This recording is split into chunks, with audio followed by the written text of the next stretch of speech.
What's the meaning of caravan?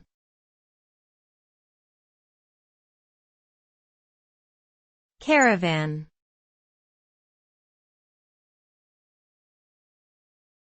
Caravan.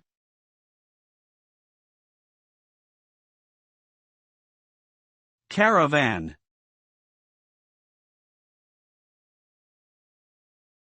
Caravan.